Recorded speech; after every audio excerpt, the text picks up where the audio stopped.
June is Pride Month, and once again DC Comics has brought together an absolute star-studded roster of artists and writers to ring in the occasion. And what an offering it is, as 2025 actually marks the 5th solid year of DC Pride specials. So what'll happen next? Let's hop on in together and find out, shall we? Alrighty then, so much like 2024's offering, this year they decided to nix the foreword, which I was really disappointed when they did it last time. Thankfully, though, in its place, they decided to offer in the back of the book actual testimonials from DC fans telling their own personal stories. And I gotta say, this is a really cool idea, and I hope they keep this going forward into 2026. Now, much like Pride specials in the past, DC Pride 2025 is an anthology story. Unlike those stories, though, this one really ends up changing the format in a major way. You see, this year there's actually an overarching story that ends up tying all the different vignettes together. One involving that very popular gay bar that is attended almost exclusively by the DC superhero community. We had actually seen this one all the way back in Pride, Love, and Justice. And it's not only cool to see it back here in this story, but it's also kind of fun to think that these Pride books now actually have their own internal continuity 5 years in. Today is a sad day because it seems that the bar is closing down and all of the regulars have popped on in for a drink, including Alan Scott, the original Green Lantern from the Golden Age. He meets a new character, a nice young man by the name of Ethan. These two hit it off right away, mainly because they were both soldiers who ended up getting flung out of the army once their queer identities were outed to the world. Alan, of course, is a gay man, while Ethan himself is trans. They each talk about the first night they came to the bar. For Ethan, it was a chance to celebrate his transition, the end of one chapter in his life and the beginning of another. One where he wouldn't be a soldier anymore. Again, this is absolutely taken from the headlines if you haven't been paying attention to the news back in May. About 1,000 trans service people that we know of were all kicked out of the military, and that's not even counting the ones who probably quit on their own. Now, Alan's history with this bar is equally as bittersweet. He used to come here all the time back in the 30s, back when being gay in America was still considered a crime. It was here he hung out with his good friend Johnny, his first queer love. In fact, hey, this guy is actually a pre-existing character from Jeff Johns' JLA series. In fact, we find out later he's actually a Russian spy who will eventually become the Golden Age version of Red Lantern. Keep that in mind because it will be important later. Well, the two loved each other very much. The war and circumstance ended up tearing them apart, but one night they decided to make their mark on the wall, which in turn would actually end up becoming a major tradition at the bar, as all different sorts of heroes and patrons made their own marks over the years. Wow, what a cool idea for an anthology series, setting this all around a bar and all the different marks and the people who have made them over the years. That makes a ton of sense when we consider how important gay bars are to the history of queer culture, both as safe places and community centers. Hell, you probably know the name of some of these famous queer bars, like the Stonewall Inn, the birthplace of Pride and the home of the Stonewall riots. You might even know places with names like the Black Cat or the Eagle. Now, it's after that we transition on over to Renee Montoya, aka The Question. She's having the night of her life in the bar right now. She's drinking, she's dancing, she's flirting. Yet when she goes to look at the famous wall, her question mark symbol is nowhere to be found. That's pretty strange, huh? But it's everything that happens after is even stranger. You see, people keep calling her Commissioner, even though that's not the case anymore over in the Batman book. Then she's actually reunited with on-again, off-again girlfriend Kate Kane, who looks absolutely amazing, by the way. I love that her boots make little bat symbols on her legs. These two have been estranged for a while now, so you can understand Renee's shock when she shows up out of the blue acting like she wants to reunite their relationship like nothing ever happened. Everyone thinks she's crazy when she starts saying that all of this feels like some sort of dream, and that's before the real exclamation point hits as she is met by none other than her dead former partner, Crispus Allen, a pivotal character from the landmark series Gotham Central, where Renee actually first came out as a gay woman. He's also like maybe one of the few comic book characters whose death was so well received no one has ever even tried to bring him back to life. The final straw to this illusion is when Crispus offers Montoya a drink, even though she's a recovering alcoholic. This proves to be enough to allow the Question to break the control of this place and find herself back in the bar, only she's completely alone and the doors are magically sealed for some reason. After that, we switch on over to the next vignette, this one focusing on one of my personal favorites, Connor Hawke, in this mystical, magical illusion. He's fully grown into his father's role as Green Arrow. He even has his own Black Canary stand-in who can't keep her hands off him despite the fact that he is a well-known asexual. This is enough for Connor to break the illusion illusion, thinking to himself, no, I'm not my father, I'm my own person, complete with a brand new costume that looks really good, by the way. I love how it incorporates the brown. Like the Question, Connor Hawke finds himself in the bar, but they're not alone. They are met by magical character Stitch, a gender non-conforming ragdoll and occasional apprentice to Dr. Fate, who's come here after feeling a disturbance in the magical fields. If you don't remember Stitch, they're actually an original creation by Tim Sheridan, who writes like 3 different stories in this collection. Stitch was actually from that short-lived Titans Academy book, and they even break the fourth wall a little bit, saying, yeah, that whole thing kind of fell apart. It was either too much Red X or not enough Red X, depending on who you ask. You know, I've never been a huge Sheridan fan, either his books or his movies, but you know what? At least the man has a sense of humor. After that, our next POV is actually Ethan, which is interesting because he's not a superhero. In his vision, he sees the night he almost died in Afghanistan when his transport got shot down. This also just so happened to be the night he decided to transition. He couldn't imagine what it would feel like if he died in the wrong body, not being true to himself. And goddamn it, that is not a powerful sentiment wrapped up in just a couple word bubbles. Now, our next story is actually a fun and light little palate cleanser wherein we see gay superhero icons Midnighter and Apollo living a pastel Pleasantville-style existence. Oh sure, it seems all nice at first, that is, until Midnighter realizes that he can't actually kill people in this world, not even the bigots who pull guns on him as they just kind of explode into confetti. It's also here Ethan ends up crossing on over into their group delusion. And it's after a little talking, Midnighter and Apollo begin to come to an understanding about where exactly they might be right now. It's not the multiverse, it's not the Black Mercy or mind control. This is a place they actually wished for one drunk night when they made their own mark on the wall. A dream that they never thought would come to pass, but one that it seems that they are actively stuck in right now. Now, no DC Pride collection would be complete without a Harley Quinn story, and oh boy do they deliver a doozy in this one. Harley's dream world sees her as being one of the most successful people on Earth. She's rich, she has millions of YouTube subscribers, a picture with the president, who is very clearly Kamala Harris, and she's respected beyond all belief in her day job as a psychiatrist. Yeah, it seems like Harley has everything she could possibly want, well, except for the love of Poison Ivy, who completely ignores her before revealing that she has no idea who she even is, in doing so completely shattering the illusion for Harley and allowing her to escape. It's with her insight the other heroes begin to realize what the hell is going on with this haunted wall. Basically, it's making people's wishes come true, but old wishes. Ones they made when they were younger, more naive.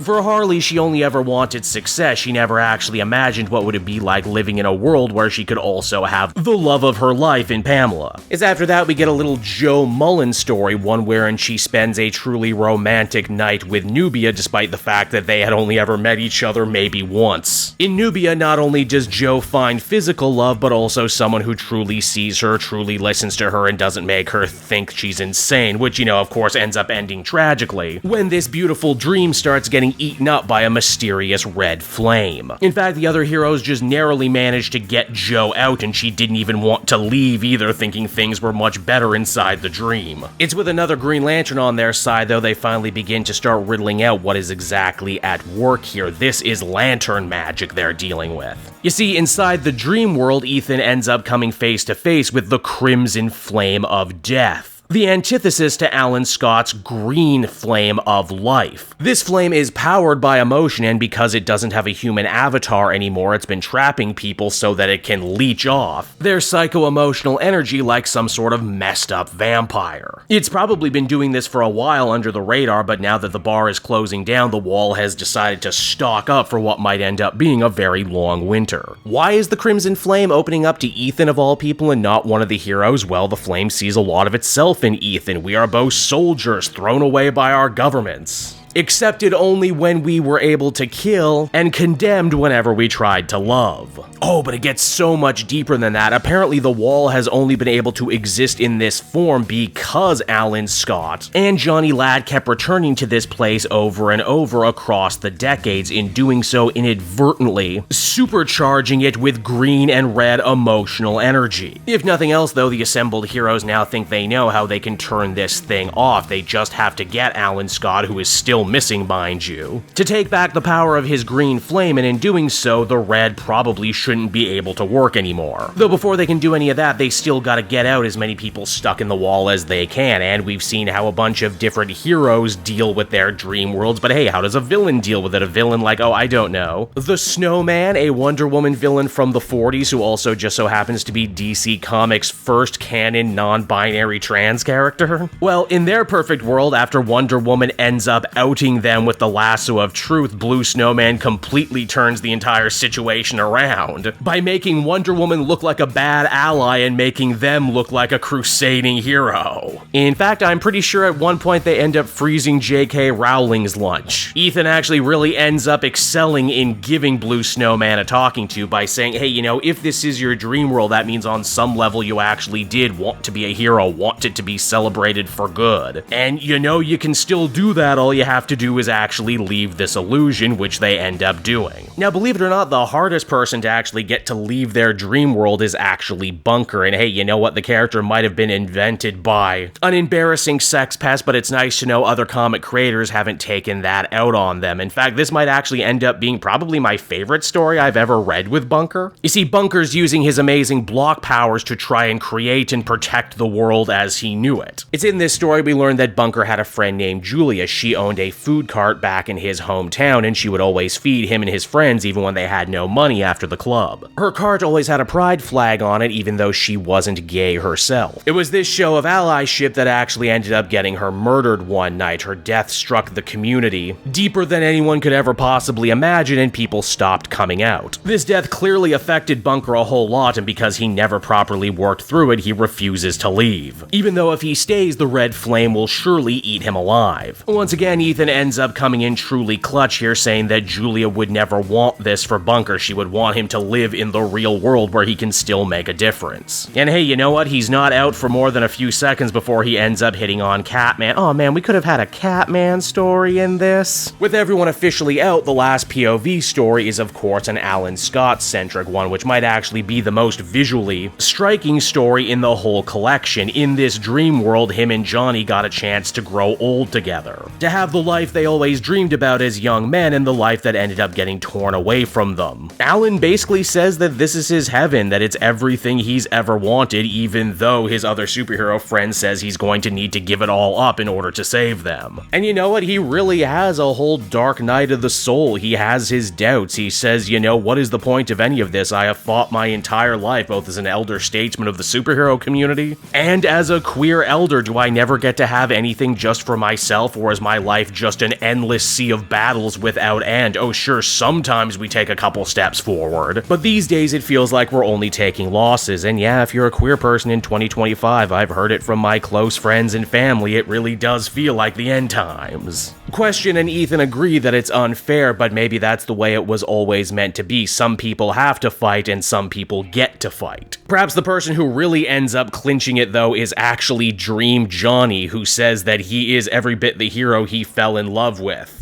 And he knows he's going to do the right thing, both for his spiritual, metaphorical kids, and also, yeah, his real kids, too, who still very much still need him out in the real world. And yes, with that, the Green Lantern agrees to go with his friends, return to the bar, and put an end to this madness once and for all, or at least that's what it seems like. In reality, there's a whole other angle on this no one ever actually saw, and that was Ethan's final conversation with the Crimson Flame of Death. You see, the way the Flame explains it, it's been here for so long, it's as much a part of this place and its people as anything, and is it fair that it should be forced to die, to be snuffed out forever? Does it not get any justice just because it no longer has a human avatar? And I mean, really, who would ever want to make a pact with death, except for, I don't know, maybe a person who died once before? A person who knows the true meaning of sacrifice and service? A person like, oh, I don't know, Ethan. Yep, that's right, everyone, as the comic comes to a close. We can see not only is Ethan the brand new Red Lantern, but he's actually keeping it a secret from Alan and everyone else. Ooh, this just got very interesting, didn't it? Now that's where the main story ends, but as in years past, we also get an autobiographical comic piece as the backup story. And this year, it's all about comic legend Jenny Isabella, or as you might have known her once upon a time, Tony Isabella. And no, that's not me dead naming her. In fact, she mentions in this story she still uses the name. Cause hell, she did a lot of really cool shit under the name, creating Black Lightning, spearheading some of the best Hawkman and Hawkwoman stories, becoming the youngest Marvel editor ever. She was basically already a set-in-stone legend and trailblazer long before she ever came out as trans last year. Which she admits, isn't it funny that she did so in her 60s in probably one of the worst time periods you possibly could when you consider everything that governments and private groups are doing to trample all over trans rights, but still she said it just felt right. In fact, she's felt this way ever since she was a child. Inspired by, and I was actually really surprised to find this out, old gender-swapping DC stories from back in the day, and oh man, they really did love to gender swap at DC, didn't they? Jenny experimented her whole life with girls' clothes, was always considered an ally in the gay community, and actually truly ended up coming into her own thanks to the gay fan community.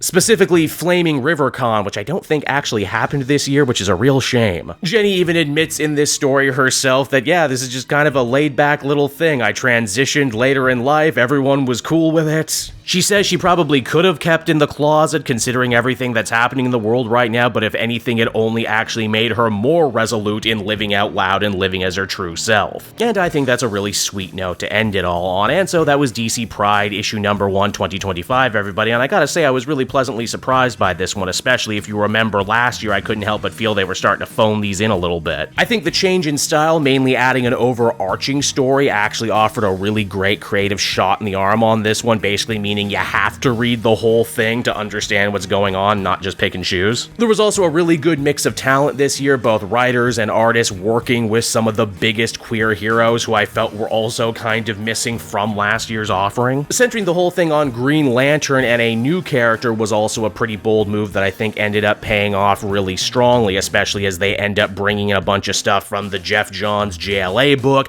and even the new solo Alan Scott book. Also, now that they've made Ethan the new Red Lantern, I really hope he ends up coming back in something, and not just getting stuck in the limbo of the yearly Pride special as some other original characters have. More than anything though, I think I just gotta take my hat off to DC for keeping this thing going for 5 whole years, especially this year, 2025, where it seems like so many other companies didn't even bother doing performative allyship this year. This actually feels like a real genuine love letter to queer culture, queer art, and especially queer elders. People who, if they've been through the hard times once before, maybe today's queer youth will be able to make it out the other side. Overall, I think I'd feel comfortable giving this one a 9 out of 10. Here's to 5 more years of this.